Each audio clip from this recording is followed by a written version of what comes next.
ಕಾವೇರಿಯನ್ನು ಕೊಲ್ಲಕ್ಕೆ ಬಂದು ವೇದ ಆಕ್ಸಿಡೆಂಟ್ ಆಗಿ ಹಾಸ್ಪಿಟಲನ್ನು ಸೇರಿಕೊಂಡಿದ್ದಾಳೆ.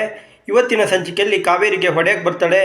ನೀನು ಅಗಸ್ತ್ಯನ ತಾಳಿ ಕಟ್ಟಿರೋದು ಅಂತ ಹೇಳಿ ಇದಕ್ಕೆ ಕಾವೇರಿ ಅವರ ಕುತ್ತಿಗೆಯನ್ನು ಹೆಚ್ಚಿಗೆ ಅವ್ರಿಗೆ ಹೊಡೆಯಕ್ಕೆ ಬರ್ತಾರೆ. ಹೌದು, ಅಗಸ್ತ್ಯ ಅವ್ರನ್ನೇ ಕಟ್ಟಿದ್ದು ತಾಳಿನ ಅಂತ ಹೇಳಿ ಕಾವೇರಿ ಅವರು ತೋರಿಸ್ತಾರೆ. ಬೇಕಾದರೆ ನಿಮ್ಮ ಮದುವೆ ರಿಜಿಸ್ಟ್ರೇಷನ್ ಆಫೀಸಿಗೆ ಹೋಗಿ ಕೇಳು, ನಮ್ಮದು ನೋಂದಣಿ ಆಗಿದೆ ಅಂತ ಹೇಳ್ತಾರೆ. ಮದುವೆ ಆಗಿದ್ದು ಇಲ್ಲ, ನೀವೆಲ್ಲ ಸೇರಿ ನನಗೆ ಮೋಸ ಮಾಡ್ತಾ ಇದ್ದೀರಾ, ಈ ಥರ ಆಗೋಕ್ಕೆ ಸಾಧ್ಯನೇ ಇಲ್ಲ ಅಂತ ಹೇಳ್ತಾರೆ. ಇಲ್ಲ, ಈ ಮನೆಯಲ್ಲಿ ಎಲ್ಲರಿಗೂ ಗೊತ್ತಿದೆ ರವಿ ಅವ್ರನ್ನ ಬಿಟ್ಟು ಅಂತ ಕಾವೇರಿ ಅವರು ಹೇಳ್ತಾರೆ. ಅಷ್ಟೊತ್ತಿಗೆ ಅಂಬಿಕಾ ಅವರು ಬರ್ತಾರೆ. ಕಾವೇರಿ ಅವ್ರನ್ನ ವೃಂದನ ಕರ್ಕೊಂಡು ಬರೋಕ್ಕೆ ಕಳಿಸಿರ್ತಾರಲ್ಲ, ಆದರೆ ವೃಂದಗೆ ಗೊತ್ತಾದ ತಕ್ಷಣ ವೃಂದ ಅಲ್ಲಿಂದ ಹೊರಡೋಗ್ಬಿಡ್ತಾಳೆ. ಅಂಬಿಕಾ ಅವರು ಬಂದು ವೃಂದ ಇಲ್ಲೇ ಕರ್ಕೊಂಡು ಬಾ ಅಂತ ಹೇಳಿದ್ನಲ್ಲ, ನೀನು ಬಂದು ಇಲ್ಲೇನು ಬಿಕ್ಕಿ ಬಿಕ್ಕಿ ಅಳ್ತಾ ಕೂತ್ಕೊಂಡಿದ್ದೀಯಾ, ಹೇಳಿ ಬೊಗಳು ಬಾಯಿ ಬಿಟ್ಟು ಬೊಗಳು ನೀನು ಅಂತ ಹೇಳ್ತಾರೆ ಅಂಬಿಕಾ ಅವರು. ಆಗ ಕಾವೇರಿ ಅವರು ಸುಮ್ಮನೆ ಇರ್ತಾರೆ. ಹೇಳೆ ಅಂತ ಹಲ್ಲು ಕಚ್ಚಿ ಹೇಳ್ತಾರೆ. ಅವರೇನು ಸುಮ್ಮನೆ ಇರಲ್ಲ, ಹೊಡೆಯೋಕ್ಕೆ ಹೋಗ್ತಾರೆ. ಅಷ್ಟೊತ್ತಿಗೆ ಕೈ ಮಾಡೋಕ್ಕೆ ಹೋಗ್ತಾರೆ, ಕೈ ಮಾಡಲ್ಲ. ಆದರೆ ಥೂ ಅಂತ ಹೇಳಿ ಉಗುಳಿ ನಾನೇ ಹುಡ್ಕೊಳ್ತೀನಿ ಅಂತ ಹೋಗ್ತಾರೆ. ಅಂಬಿಕಾ ಅವರು ಹೋಗ್ತಾರೆ. ಇಲ್ಲಿ ಅಗಸ್ತ್ಯ ಅವರು ಮದುವೆ ಮಂಟಪದಲ್ಲಿ ಪುರೋಹಿತರು ಹೇಳೋ ರೀತಿ ಕೆಲಸ ಮಾಡ್ಕೊಳ್ತಾ ಇರ್ತಾರೆ. ಅಂದರೆ ಅಕ್ಷತೆ ಆಗೋದು, ಪುರೋಹಿತರು ಕೊಟ್ಟಿರೋ ಮಂತ್ರ ಹೇಳೋದು ಅದನ್ನ ಮಾಡ್ತಾ ಇರ್ತಾರೆ. ಅಂಬಿಕಾ ಅವರು ಅಲ್ಲೇ ಬರ್ತಾರೆ. ಬಂದು ವೃಂದ ಕಾಣಿಸ್ತಾ ಇಲ್ಲ ಅಂತ ಹೇಳ್ತಾರೆ. ಏನತ್ತೆ ವೃಂದ ಕಾಣಿಸ್ತಾ ಇಲ್ವಾ? ಅಯ್ಯೋ, ಅವಳು ಯಾವಾಗೂ ಹೀಗೆ ಆಟ ಆಡಿಸ್ತಾಳೆ ನನಗೆ, ನಾವು ಹೋಗಿ ಕರ್ಕೊಂಡು ಬರ್ತೀನಿ ಇರ್ರಿ ಅಂತ ಹೇಳಿ ಹೋಗ್ತಾರೆ. ಇಲ್ಲಿ ವೃಂದ ಕಾರು ಹೊಡ್ಕೊಂಡು ಸಿಟ್ಟಿಂದ ರೋಡ್ ಮೇಲೆ ಹೋಗ್ತಾ ಇರ್ತಾಳೆ. ಹತ್ಕೊತ ಹೋಗ್ತಾ ಇದ್ದಾಳೆ. ಎಲ್ಲನೂ ನೆನೆಸ್ಕೊಂಡು ವಿವೇಕ್ ಅವರು, ಆಮೇಲೆ ವಿವೇಕ್ ಅವರು, ಕಾವೇರಿ, ಆಮೇಲೆ ಅಗಸ್ತ್ಯ ಅವರ ರಿಲೇಷನ್ಶಿಪ್ಪನ್ನು ಎಲ್ಲದನ್ನು ನೆನೆಸ್ಕೊಂಡು ಅಳ್ತಾ ಬಿಕ್ಕಿ ಅಳ್ತಾ ಹೋಗ್ತಾ ಇರ್ತಾಳೆ ಕಾರ್ ಮೇಲೆ. ನಾನು ಮಾತ್ರ ಯಾರನ್ನೂ ಸುಮ್ಮನೆ ಬಿಡೋಲ್ಲ ಅಂತ ಹೇಳ್ತಾಳೆ. ಅಮ್ಮ ಏನು ಮಾಡಿದ್ದೆ ಅಮ್ಮ ಪ್ಲ್ಯಾನು ಅಂತ ಶಶಿ ಅವರು ಅವ್ರ ಅಮ್ಮನ ಹತ್ರ ಬರ್ತಾರೆ. ಅಮ್ಮ ಅವಾಗ ಹೇಳ್ತಾರೆ, ನಾನು ಅಗಸ್ತ್ಯ ಮತ್ತು ಕಾವೇರಿ ಅವರು ಮದುವೆ ಆಗಿತ್ತಲ್ಲ, ಅವ್ರ ಮ್ಯಾರೇಜ್ ರಿಜಿಸ್ಟ್ರೇಷನ್ನ ಪೊಲೀಸ್ ಸ್ಟೇಷನಿಗೆ ಕಳಿಸಿದ್ದೀನಿ, ಅವ್ರು ಬರ್ತಾರೆ ತಡಿ ಈಗ ಅಂತ ಹೇಳ್ತಾರೆ. ಅಮ್ಮ ಏನಮ್ಮ ನಿನ್ನ ಪ್ಲ್ಯಾನು ಸೂಪರಮ್ಮ ಅಂತ ಹೇಳ್ತಾರೆ ಶಶಿ ಅವರು. ಆಗ ಅಲ್ಲಿ ಇವಾಗ ಪೊಲೀಸರು ಬರ್ತಾರೆ ಅಂತ ಹೇಳ್ತಾರೆ. ಪೊಲೀಸವರು ಬರ್ತಾರೆ.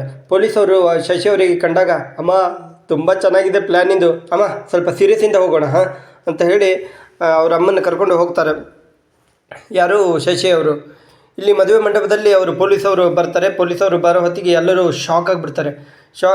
ಶಾಕ್ ಆಗೋಕ್ಕಿಂತ ಮುಂಚೆ ಇವರು ವಿವೇಕ್ ಅವರು ಹೋಗಿರ್ತಾರಲ್ಲ ತಂಗಿನ ಕರ್ಕೊಂಡು ಬರೋಕ್ಕೆ, ಹುಡ್ಕೊಂಡಕ್ಕೆ ಹೋಗಿರ್ತಾರೆ. ವಿವೇಕ್ ಅವರು ಹೋದಾಗ ತಂಗಿ ಸಿಗಲಿಲ್ಲಾಗಿತ್ತು. ಅವರು ಬಂದು ಹೇಳ್ತಾರೆ ತಂಗಿ ಕಾಣಿಸ್ತಾ ಇಲ್ಲ ಅಂತ ಹೇಳ್ತಾರೆ. ಅಷ್ಟೊತ್ತಿಗೆ ಪೊಲೀಸವರು ಅಲ್ಲಿ ಮದುವೆ ಮಂಟಪದಲ್ಲಿ ಮೇಲೆ ಸ್ಟೇಜ್ ಹತ್ರ ಬರ್ತಾರೆ. ಇಲ್ಲಿ ಅಗಸ್ತ್ಯ ಅಂದರೆ ಯಾರು ಅಂತ ಹೇಳ್ತಾರೆ. ನಾನು ಅಂತ ಹೇಳ್ತಾರೆ ಅಗಸ್ತ್ಯ ಅವರು. ವಿವೇಕ್ ಅಂದರೆ ಯಾರು ಅಂತ ಹೇಳ್ತಾರೆ. ನಾನು ವಿವೇಕ್, ಪ್ಲೀಸ್ ಟೆನ್ಷನಲ್ಲಿದ್ದೀವಿ ನಾವು, ಮೊದಲೇ ಏನಂತ ವಿಷಯ ಹೇಳಿ ಅಂತ ಹೇಳ್ತಾರೆ. ನೋಡು, ವೃಂದಾಗೆ ಆಕ್ಸಿಡೆಂಟ್ ಆಗಿದೆ ಅಂತ ಹೇಳ್ತಾರೆ. ಅಯ್ಯೋ, ಪ್ರಮೋದ ದೇವಿಯವರು ಶಾಕ್ ಆಗಿಬಿಡ್ತಾರೆ. ಏನಪ್ಪ ಆಯ್ತಿದ್ದು ಈ ಥರ ಅಂತ. ಮದುವೆ ರಿಜಿಸ್ಟ್ರೇಷನ್ ಮಾತ್ರ ಕಳಿಸ್ತಿರ್ತಾರೆ. ಅವರು ಆಗೋದೊಂದು ಅಂತಾರಲ್ಲ, ಆ ರೀತಿ ಆಗೋಯ್ತೆ. ಸರ್, ಯಾರೋ ಈಗ ಹಸೆಮಣೆಗೆ ಕೂಡೋಳು ಹಾಸ್ಪಿಟ್ಲಲ್ಲಿ ಇದ್ದೀರಾ ಅಂತ ಹೇಳ್ತೀರಲ್ಲ ಸರ್ ನೀವು ಅಂತ ಹೇಳ್ತಾರೆ. ಆವಾಗ ಶಶಿ ಅವರು ಬಂದು ಸಮಾಧಾನ ಮಾಡ್ಕೊಂಡು ನಾವು ಏನಂತ ನೋಡೋಣ ಅಂತ ಹೇಳ್ತಾರೆ.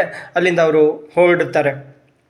ಆಸ್ಪತ್ರೆಗೆ ಹೋಗೋಕ್ಕೆ ಕಾರ್ ಮೇಲೆ ಹತ್ಕೊಂಡು ಹೋಗ್ತಾರೆ. ಇಲ್ಲಿ ಪಾಪ ಆಪ್ರೇಷನ್ ಥಿಯೇಟ್ರಲ್ಲಿ ವೃಂದವ್ರನ್ನ ಹಾಕಿ ತಲೆ ಹತ್ರ ಡ್ಯಾಮೇಜ್ ಆಗ್ಬಿಟ್ಟಿತ್ತು ಏನೋ, ಅಲ್ಲಿ ಆಪ್ರೇಷನ್ ಮಾಡೋಕತ್ಬಿಟ್ಟಾರೆ ವೃಂದಾಗೆ. ಎಲ್ಲಿ? ಆಪ್ರೇಷನ್ ಥಿಯೇಟ್ರಲ್ಲಿ.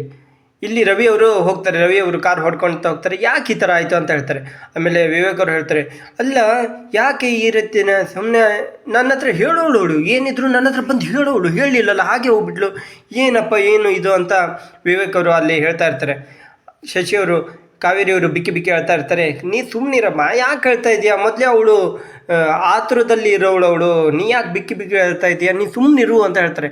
ಆದರೆ ಕಾವೇರಿ ಅವರು ಹೇಳಲ್ಲ, ನಾನು ಈ ಥರ ಮದುವೆ ಆಗಿದ್ದು ಹೇಳಿರೋದನ್ನು ವೃಂದಾಗಿ ಹೇಳಿರೋದನ್ನು ಇವ್ರು ಯಾರಿಗೂ ಹೇಳಿರೋಲ್ಲ, ಸುಮ್ಮನೆ ಇರ್ತಾರೆ. ಪಾಪ ಪ್ರಮೋದಾದೇವಿ ಅಜ್ಜಿಯವರು ಟೆನ್ಷನ್ ಆಗಿಬಿಡ್ತಾರೆ, ಇದೇನಾಯ್ತಪ್ಪ ಅಂತ. ಎಲ್ಲರೂ ಆಪ್ರೇಷನ್ ಥಿಯೇಟ್ರ್ ಹತ್ರ ಹಾಸ್ಪಿಟ್ಲಿಗೆ ಬರ್ತಾರೆ.